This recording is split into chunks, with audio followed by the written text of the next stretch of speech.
Ja sam Martina Dumančić, vlasnica slastičarnice M&M koji se trenutno nalazimo. Ja i brat smo naslijedili, znači to je tradicijski obrt od svoje mame i tate, odnosno roditelja. Poslujemo već 26 godina. Brat i ja smo nekako u tome, možemo reći, od osnovne škole, znači uvijek smo pripomagali svojim roditeljima u proizvodnji, u prodaji i nekako logično je bilo nakon završetka i fakulteta da se vratimo tamo gdje smo i krenuli.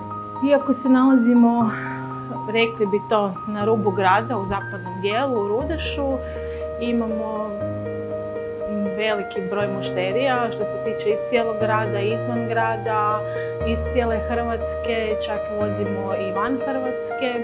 Jednostavno smo poznati po kvaliteti, od toga ne odustajemo, zato se još nismo ni širili, jer jednostavno ako vas nema tamo, niste prisutni gdje su vaši proizvodi, to jednostavno ne drži vodu, kako bi rekli, nije to to.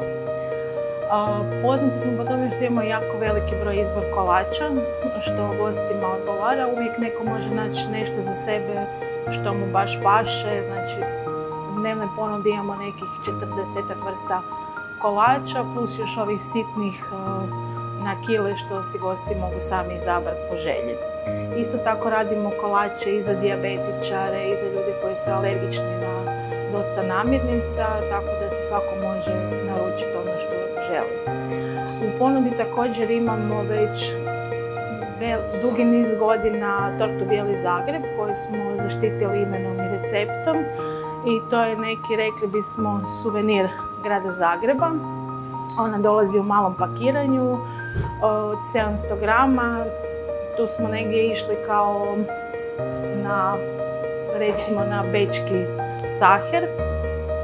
Torta se sastoji od badema, marcipana i bijele čokolade i gosti su jako dobro prihvatili i poklanjaju svojih poslovnim partnerima, pogotovo sad u ovo predbožićno vrijeme. U budućnosti se možda vidimo u nekom izvozu većem prema van. Mislili smo se jedno vrijeme širiti po Zagrebu, ali pošto već to uzelo maha sa svim drugim slastičarnicama, ne vidimo tu baš neku budućnost. Jednostavno nam je bolje da idemo prema izvozu prema van.